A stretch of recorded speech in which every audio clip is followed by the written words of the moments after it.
சொல்லி ஒரு சேல் பண்ணலாம் அப்படின்னு சொல்லி ஒரு பொருளை நான் வந்து ஒரு குறிப்பிட்ட கம்மியான ரேட்டுக்கு நான் அதை வாங்கினேன். ஆனால் அதோட எம்ஆர்பி ரேட்டு பார்த்தீங்கன்னா, கடையில் போய் வாங்கினா ஒரு ரேட்னா அதுலேருந்து பாதி விலைக்கு தான் நான் கொடுக்கணும்னு நினச்சி ஸ்டார்ட் பண்ணேன். அப்படி ஸ்டார்ட் பண்ணப்போ பார்த்தீங்கன்னா, நான் ஒரு 3000 பேரை கடந்திருப்பேன். ஆனால் அதில் ஒரு வியாபாரம் கூட நடக்கவே இல்லை. அப்புறம் பார்த்தீங்கன்னா, நான் வேறு ஒரு மெத்தட் சரி பண்ணி பார்க்கலாம் அப்படின்னு சொல்லி அதையும் ட்ரை பண்ணேன். அதுலேயும் எனக்கு ரிசல்ட்டு நான் எதிர்பார்த்த மாதிரி இல்லை. அப்போ என்ன ஆயிடுச்சுன்னா, எனக்கே மனசு ரொம்ப கஷ்டமாகி கண்ணெல்லாம் கலங்கிருச்சு. நம்ம நிலமை என்னடா இவ்வளோ கம்மியாக போயிடுச்சு அப்படின்னு. ஏன்னா நான் நினச்சது எப்படின்னா, நம்மளை தாண்டி போகிற ஒரு 1000 பேத்தில் ஒரு பேர் வாங்கினா கூட நம்ம இன்றைக்கி போகிற விஷயம் சக்ஸஸ் நான் நினச்சி போனேன். ஆனால் அந்த சமூகத்தில் நம்ம நினச்சி போகிறப்ப நம்ம நினைக்கிறத விட வித்தியாசமாக எல்லாம் நடக்குதுங்கிறத நான் இன்றைக்கி ரொம்ப புரிஞ்சுக்கிட்டேன். அந்த அனுபவம் ரொம்ப வித்தியாசமாக இருந்துச்சு. அதை நான் அவங்க கூட ஷேர் பண்ணிக்கலான்னு தான் நான் இந்த வீடியோ ரெடி பண்ணியிருக்கேன். என்னென்னு பார்த்தீங்க அப்படின்னா, நான் நாயை விட கேவலமாக அலைஞ்சும் தெரிஞ்சும் ஒரு வியாபாரம் பண்ணணும்னு போனப்போ பார்த்தீங்கன்னா, அது வியாபாரமே ஆகலை. ரொம்ப கஷ்டமாக இருந்துச்சு.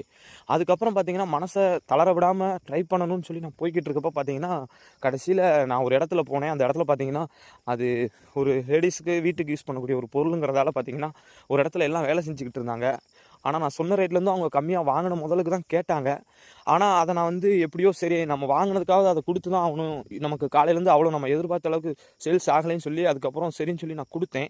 அதனால நான் பார்த்தீங்க அப்படின்னா என்ன சொல்ல வரேன் அப்படின்னா, நேற்று நானே வந்து ஒரு பார்த்தீங்கன்னா ஒரு வியாபாரியாக எனக்கு ஒரு நல்ல ஒரு தொழிலதிபர் மாதிரி நான் ஃபீல் பண்ணேன்னு சொல்லணும்.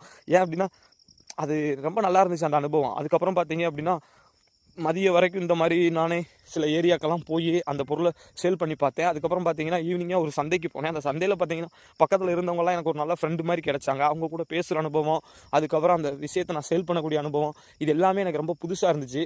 ஆனால் என்னென்னு பார்த்தீங்கன்னா, நான் ஆரம்பிக்கிறப்ப அது வியாபாரமே ஆகலைன்னு நான் கண்ணே கலங்கிட்டேன். அது என் மனசு அவ்வளோ கஷ்டமாக இருந்துச்சு. நம்ம ஒன்று நினச்சி ஒரு விஷயத்தை நம்ம ஸ்டார்ட் பண்ணால் அது நம்ம எதிர்பார்க்கிறதும் விட நெகட்டிவாக 100 மடங்கு நடக்குது. ஆனால் நம்ம வந்து ஒரு நெகட்டிவ் 10% யோசிப்போம். இப்போ நம்மளை தாண்டி ஒரு 2000 பேர் போகிறாங்கன்னா அதில் ஒரு 2 பேர் வாங்கிட மாட்டாங்களா அப்படின்னு நினைப்போம். அப்போ 999 பேரில் நம்ம அவ்வளோதான் நினச்சா கூட அந்த விஷயம் அந்தளவுக்கு எதிர்பார்த்த மாதிரி போகலை. ஆனாலும் புதுசாக ட்ரை பண்ணதில் எனக்கு ஒரு நல்ல அனுபவம் கிடச்சிச்சு. நான் அதை உங்கள் கூட ஷேர் பண்ணிக்கணும்னு நினச்சேன். நீங்களும் புதுசாக ஒரு விஷயத்தை ஸ்டார்ட் பண்ணுறப்ப ரொம்ப கஷ்டமாக இருக்கும். அதில் நம்ம எதிர்பார்த்த ரிசல்ட்டு கிடைக்காம கூட போகும். ஆனால் பார்த்தீங்கன்னா, முயற்சியை நான் விடாமல் நேற்று பண்ணதால் நான் எதிர்பார்த்ததில் ஒரு 90% ரிசல்ட் என்னால் எடுக்க முடிஞ்சு. ஆனால் நான் அப்படி எடுக்கிறப்ப நிறையா கஷ்டப்பட்டுட்டேன். ஒரு புது விஷயத்தை நம்ம செய்கிறப்ப பலவிதமான நம்ம எதிர்பார்க்க முடியாத விளைவுகள் கிடைக்கும். அது நமக்கு நெகட்டிவ் ரிசல்ட்டாக கூட இருக்கும். ஆனால் நம்ம மனசை தளர விடாமல் பண்ணதில் கிடைச்ச ஒரு விளைவு என்னென்னா, ஓரளவுக்கு நம்ம எதிர்பார்த்த அளவுக்கு இல்லைனா கூட ஒரு 90% சக்ஸஸ் கிடச்சிச்சு.